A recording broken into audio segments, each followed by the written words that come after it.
Dear Abby, it's been a week since I sent my last letter, and I still haven't gotten a response. But that doesn't matter. How have you been? My life's been just as normal as usual.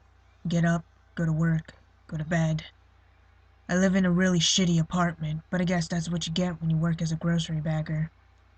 I've thought about you a lot lately, and I sometimes wonder if you still remember me.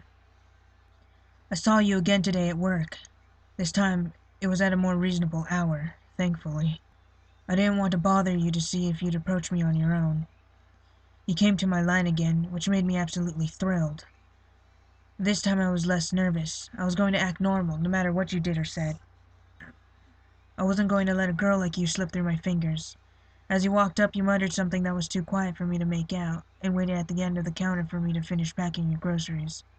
This obviously wasn't what I had expected, but it wasn't all too bad. You didn't seem to feel anything at all, actually. I was expecting you to either come up and talk to me or avoid me like the plague, but instead you just walked on through as if I was another stranger. This makes me wonder if you got my last letter. You should check your mailbox more often. There was one moment where I felt something, though. I looked over briefly to see what you were doing, and at the same moment you seemed to look up at me to see how far along I was. Right then our eyes locked. Only for a second or two, but in those 2 seconds I saw so much more in you than I had seen last time.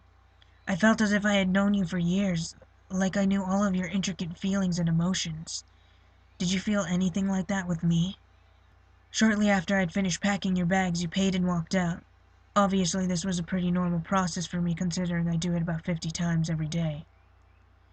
But I had been determined since the night I wrote you that letter, that the next time I saw you I was going to get more out of it. I kind of screwed that one up. I wasn't satisfied with it. I had to have more. There's a little room in the very back left corner of the grocery store designated for the staff. In there, though, I knew they kept all the security footage from the day. All staff are informed of this and the security cameras' locations when they're hired. Luckily for me, there's one position right next to my counter. I waited until the store closed up and everybody left, and then I went in.